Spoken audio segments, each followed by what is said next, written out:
All right, so just to give you an idea, this is how she sits now. Well, obviously the front is aired up, but the rear is what's important right now. So that's how much of a gap there is in the rear, right? So just come around. See, that's a big gap. So we're gonna lower the collars and it's gonna drop at the max height of 0.75 inches, I guess, so 3/4 of an inch. And so it should look a lot better along with the spacers. So yeah, so it's about, let's see, 3 fingers right there. So 3 fingers, yep. So we'll see the difference. Whoa, I almost fell back. So it should be hopefully like 2 fingers or less, I guess. What's up, everybody? Welcome back to the Hard Parts 703 channel. So we are on our way to go pick up the C8 because we've got another round of parts that are going to be installed on it. So I'm going to drop off the C7 and then head on home with the C8.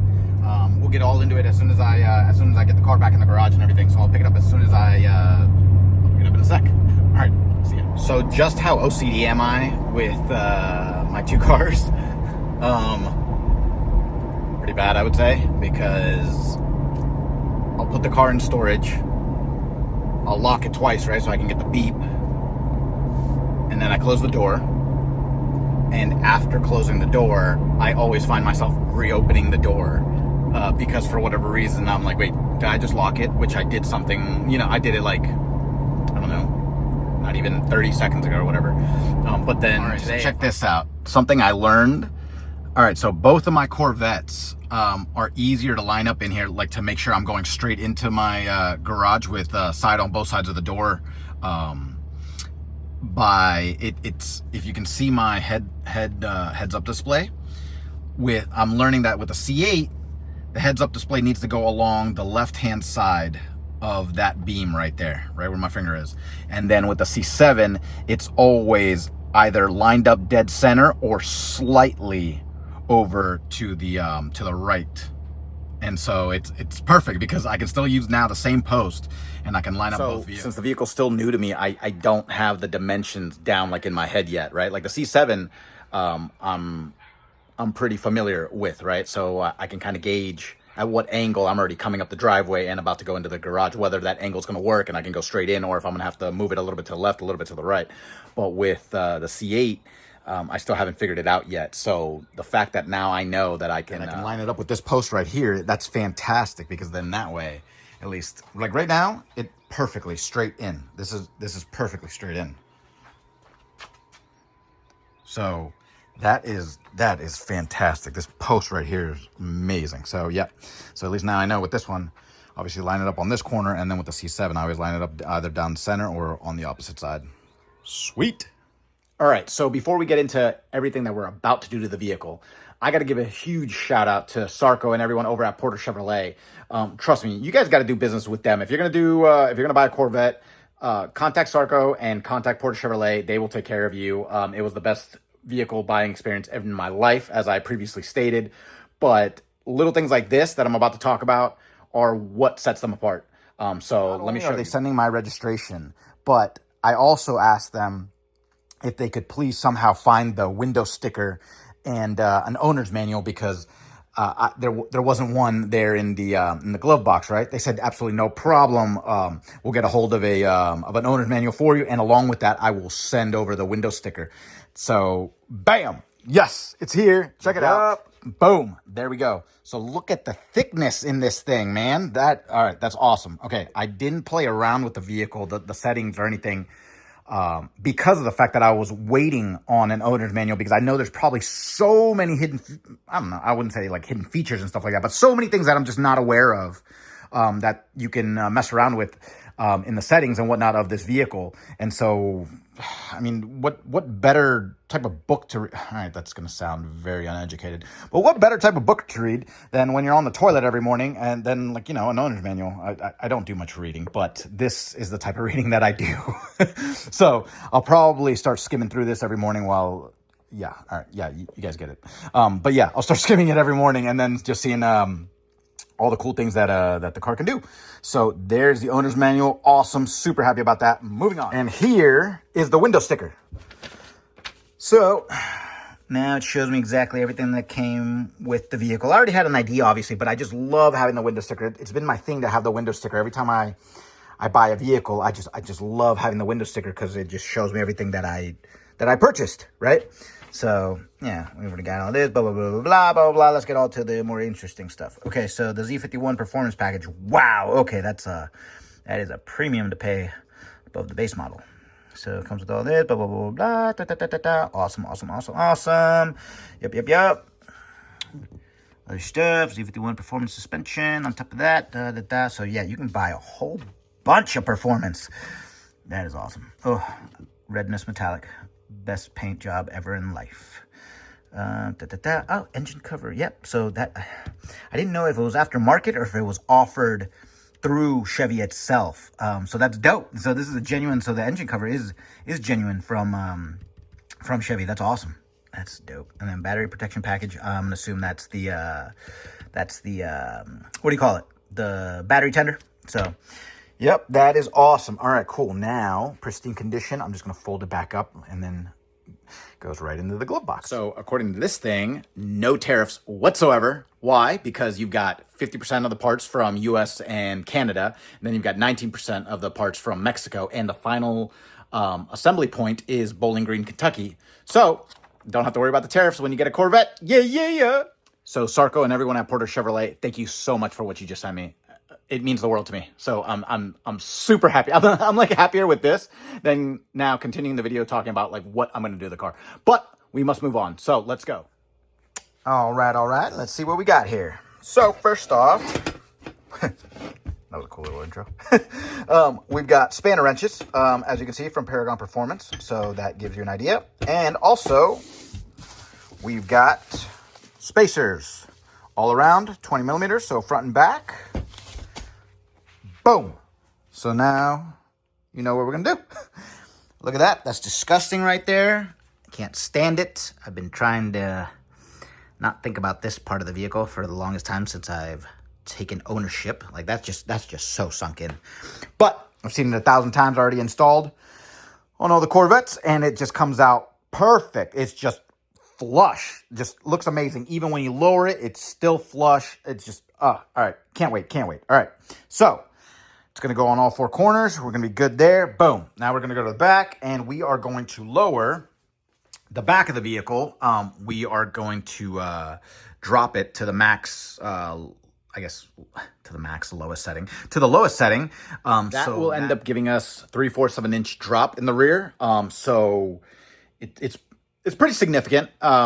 It'll definitely make the vehicle appear lower. Info. Okay, so you're going to need spanner wrenches. I don't know if universal ones will work on the C8. I haven't necessarily seen any information on that on the forums. Everyone has usually said, like, hey, get the Paragon ones, get the OEM ones, or get the Lingenfelter ones. And so the Lingenfelter ones... And then I know there's like a couple of aftermarket companies that also have it. Like the Lingenfelter ones, I think it's on the smaller one. It has an extra little pin right here. So then that way, when you're lowering, when you're messing around with the collars, you can hold the assembly in place with one of the wrenches while you use the other wrench to spin down the lower, the lower collar. So you can spin it all the way down to max. And then that way...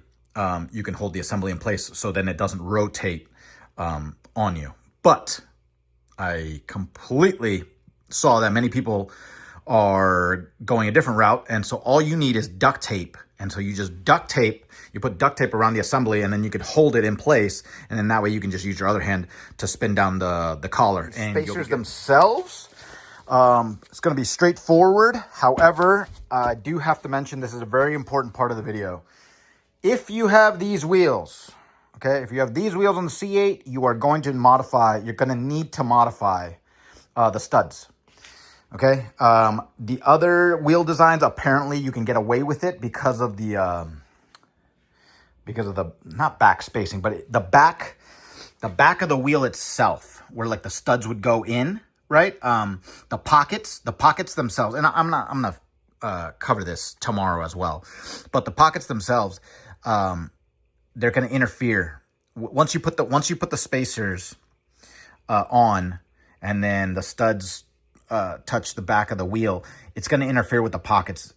So what you're going to need to do is you're going to need to grind very, very lightly. You're going to just need to grind around the edges of the studs. So the studs right now are kind of like, the edges are going to be very like squared away, like 90 degrees. And so you're just going to round them out. And when I mean lightly, you don't have to like shave off huge chunks of the studs, just very lightly. And then that way, that should allow the wheel to go back on, and no issues with fitment or anything. So yeah, we'll talk about all of that tomorrow once we get the vehicle on the lift and everything. But since we're getting the vehicle on the lift and stuff, finally, I bought these when I was getting the car. And so I haven't put them to good use because we haven't needed to lift the vehicle for anything yet, right? I've been trying to do everything here at home and stuff like that. And so finally, now that my boy has like a time slot for me to get me into his shop, finally we can do these. Now, granted, I know you can get the ones that are permanent and stuff like that, and then they can help you with, like, if you bottom out, whatever, they'll scrape the pucks instead of the bottom of your car, whatever. Yeah, I get it. Cool. I don't really care, so I just bought the rubber ones, right? Like, you put them on, you twist. Well, I'm going to get to bed, but I'll pick this back up as soon as I get to my buddy's shop tomorrow morning. All right, see you guys in a second. All right, good morning. It'll be last time we see it this high. So this is how she currently sits. One last look. So, all right, can't wait to get rid of the gap back there. So I think 3 fingers again is what we covered, right? So, great. Yeah, definitely. Three fingers and some change. So, yeah, about almost 3 1/4. No, not 3 1/4, but 3 and some millimeters. So should definitely lower it a good bit. So, all right, definitely excited for that. Right now the front is aired up as always. I mean, whatever, who cares about the front? But yeah, and then we're gonna get rid of the gap. Definitely gonna space them out. So look at that. That's gross. That is gross. Spacers will definitely help with that. Yep. It is an absolute perfect day to work on a car. Granted, I'm not doing it, but I'm here at my buddy's shop in my dad's garage, and so I'm just working. Oh yeah, about to get some work done. Looks like a fighter jet up in the air. Love it. All right, so Brian right now is trying to spin these down. It's really, really tight. That's what I saw in the videos. They said that the tension was going to be a pain in the butt, but you got to do what you got to do, right? You just got to muscle it down. And so we're going to lower it all the way down. We're going to leave the probably 1 thread gap. And then the way we're going to do it is afterwards, we got to put some duct tape here. So then that way you can hold it, and then that way you can finish spinning everything down.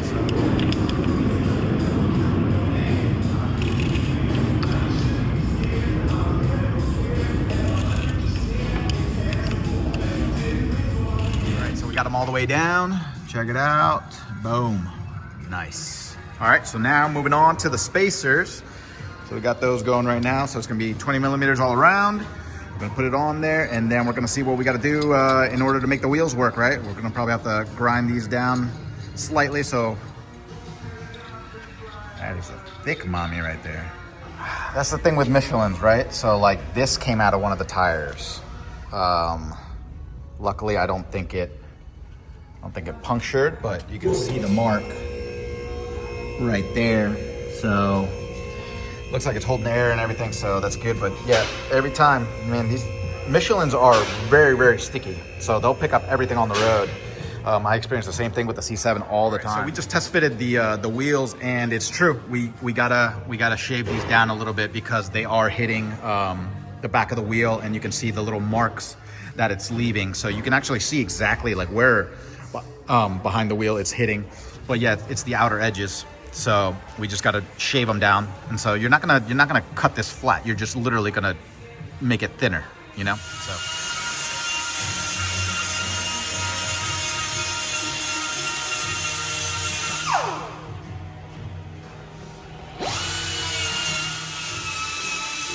So yeah, so basically, we definitely had to grind down, especially the outer edges, because it's the outer edges, like I said, that are getting caught. It's not so much the inner part, right? So this is what they're looking like. See, that's what we had to do. Now let's see if it makes a difference.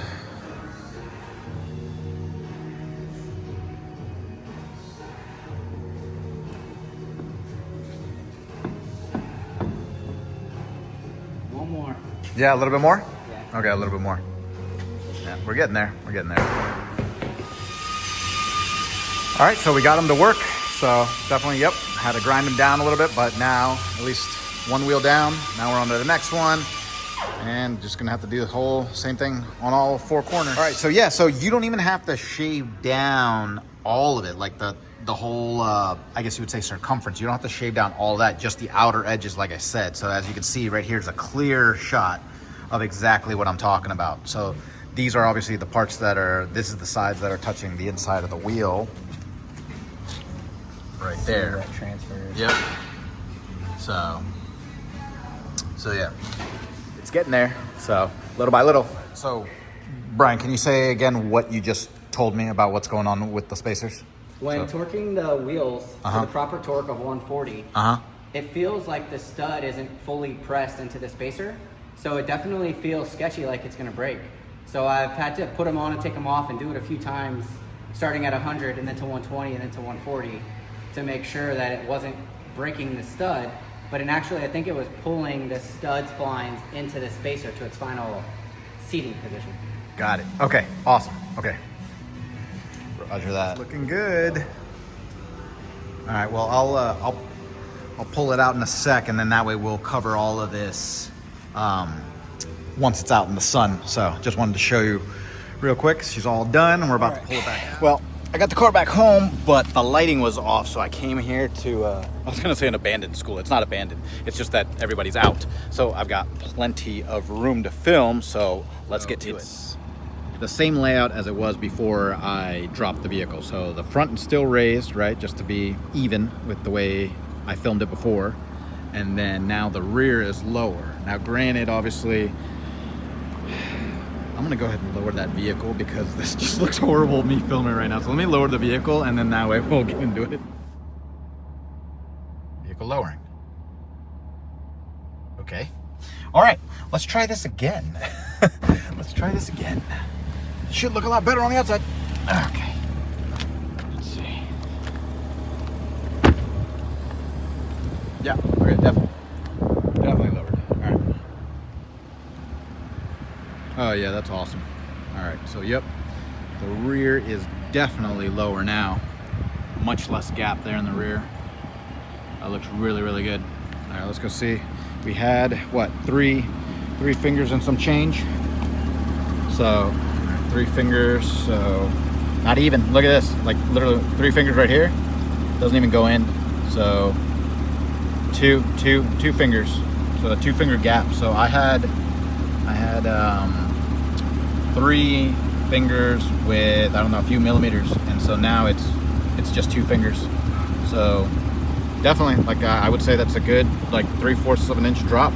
So that's a big deal. That's definitely a big difference.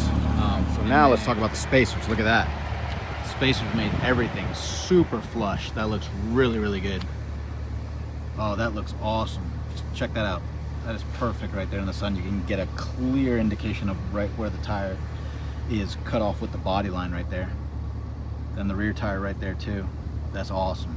Oh, that's so sweet. Let's take a look from the other side.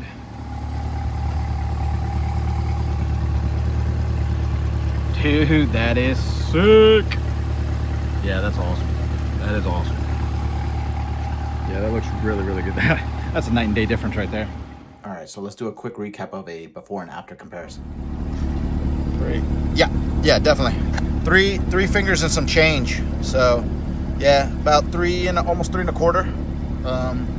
No, not 3 1/4, but 3 and some. 3 fingers, so not even. Look at this, like literally 3 fingers right here. Doesn't even go in. So two fingers. So a 2-finger gap. So I had 3 fingers with, I don't know, a few millimeters. And so now it's just we're gonna get rid of the gap. Definitely gonna space them out. So look at that, look at that. That is, ugh, that's gross. Dude, that is sick. Yeah, that's awesome. Yep. Everything's super flush. That looks really, really good. Oh, that looks awesome. Just check that out. That is perfect right there in the sun. You can get a clear indication of right where the tire is cut off with the body line right there. Then the rear tire right there too. Yeah, that right there is a big night and day difference. So everything came out looking perfect. All right, it's back home. I'm exhausted, I'm starving. So I'm gonna wrap up the video right there because that shot right there just looks amazing. Just the poke, like this smidgen of poke. Perfection. And it's just going to look even better once it gets lowered more and more. And then with all the other little tidbits that I'm going to do and stuff like that, I'm not going to get into it, but it's going to be a surprise. It's going to be great. The car's coming out exactly how I pictured it in my mind. And so that's the best thing ever. But yeah, all right. So Jerry, Brian, thank you so much for everything you guys did. Dude, I love you guys. This is awesome. I'm so happy. So yeah, you guys can also go visit them at My Dad's Automotive. I said My Dad's Garage. I mean, for me, I just say My Dad's Garage, but it's My Dad's Automotive. They're located in Chantilly, and I've known them forever. I grew up with them pretty much. So yeah, check them out. They do amazing work. But yeah, thank you from the bottom of my heart. That was amazing. So if you like that video, go ahead and click that like button and subscribe, and I'm going to see you guys really soon. I'm basically going to be uploading... Not uploading, but filming pretty much every other day because I've got so much stuff that needs to get installed, and I've already got so much stuff on this phone right now that I've got to offload. So yeah, all right, stay tuned. Bye.